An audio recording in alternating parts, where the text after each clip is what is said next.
Packard campus of the Library of Congress located in Culpeper to archive, collect, restore, and share all audio and motion picture files in America.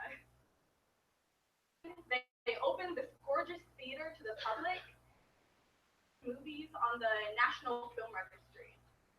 And I have gone to many a movie here, and the employees always get up, history of this film before it starts, and I was just captivated on film, not only as an art form, but as historical evidence. To get inside this building, past the lobby, into the labs. And I used this Blue Ridge Virtual Governor School internship as a valid reason. So I sent an email to the branch chief, Mr. Gregory Luco. Please have an internship. Happy that I was enthusiastic, but he had to check with the legal counsel in Washington, D.C. even allowed to. Of patient waiting and occasional checkup emails later, I would be the first high school student internship here in the film preservation lab, July 26th to August 11th on Tuesdays and Thursdays from 9 a.m. to 1 p.m.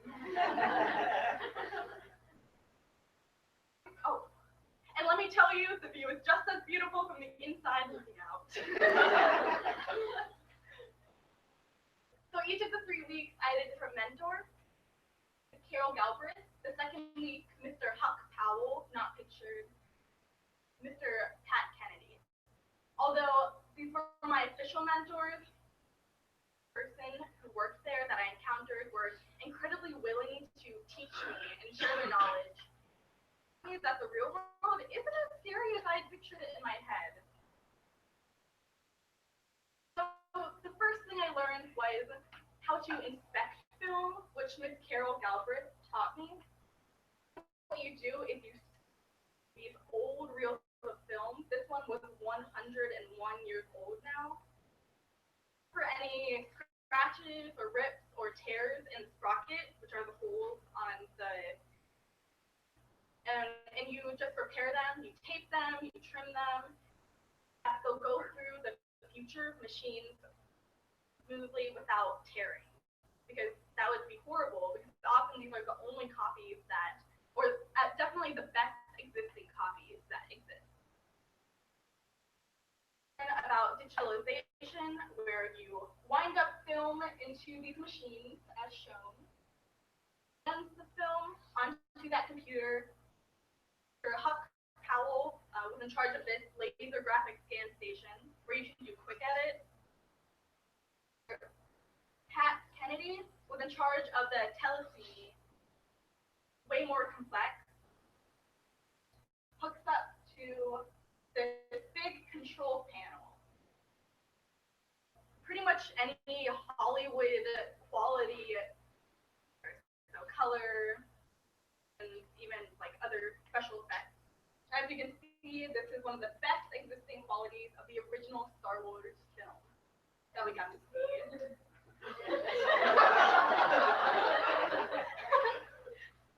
Brought me into my research question. Because as I'm sure you are all familiar, all movies are rated by the Motion Picture Association of America, the MPAA, to an NC-17 rating.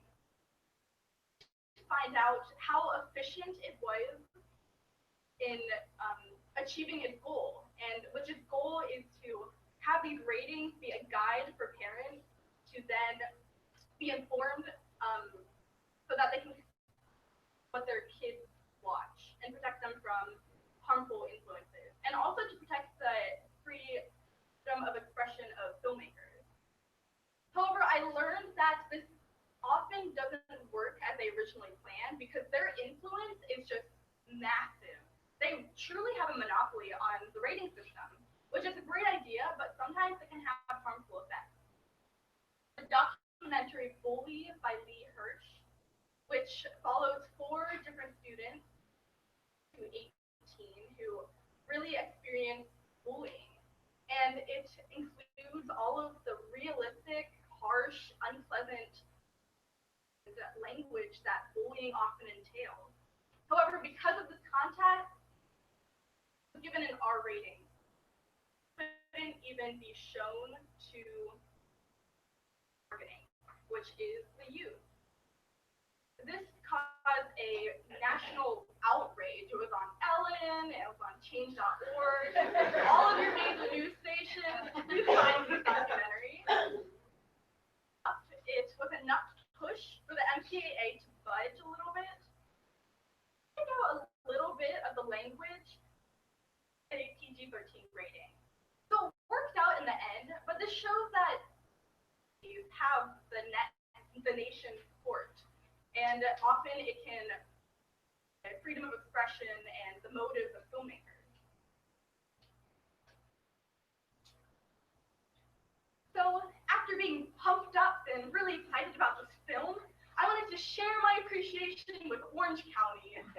So I contacted Mr. Tim Mowbray, the director of the Parks and Recreation program in Orange, asking if they would consider putting on a Halloween family movie night, which coincidentally was an idea they had already been throwing around. So it worked out perfectly. Meeting on September 14th to the actual event on October 27th, I spent about 20 hours working with the Parks and Recreation program, Miss Alicia Lyons and Miss Ashley Jacob.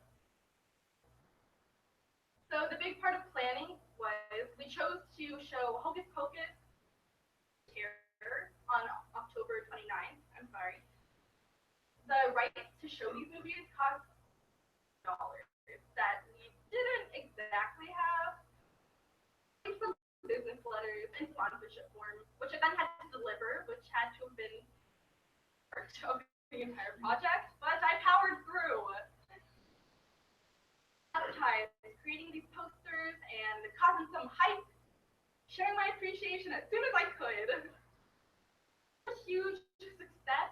I think it's a little dark, but it was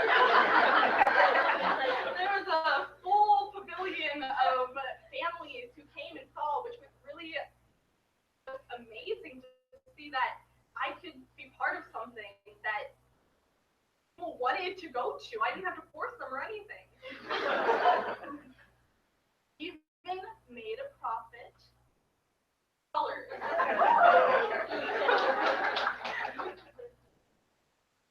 Lots of crafts and activities which I organized, volunteers, and even a costume contest.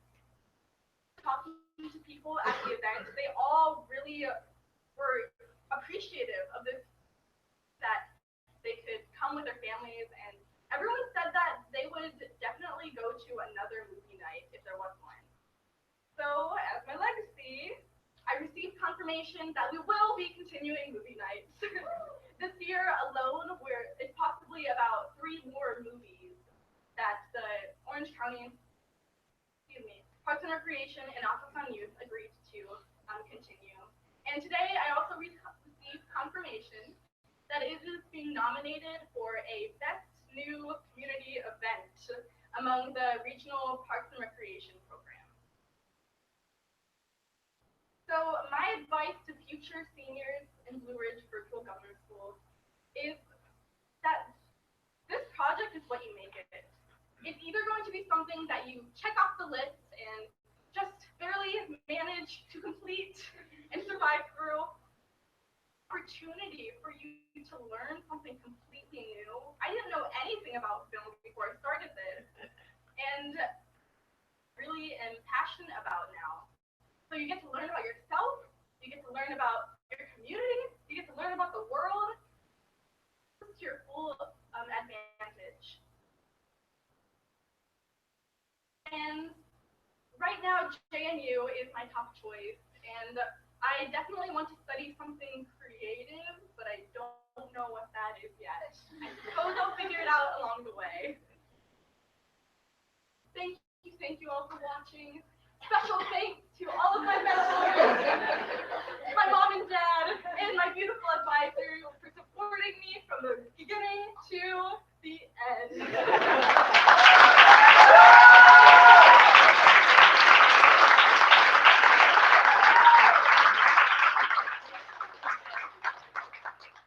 open up. And yeah, I would be happy to talk about it even more. Sorry, how did you choose the movies that you're going to film? How do they choose it? How did you choose the movies that you're going to screen at the family night? A collective decision between all of the members of the Orange County, like the government. Yeah. So if you want to have this as a career, what do you study? Is there actual preservation agents? But I do not want to study film as a career. It's definitely more of an interest. No, there are some universities. I believe UCLA. Yeah, they actually do have a film preservation and a really, really strong film studies major that a lot of the employees at the National Audiovisual Conservation Center from there. However, some people work specialties, like some people work with the audio, or some people are just, so some of them studied museum studies or just museums.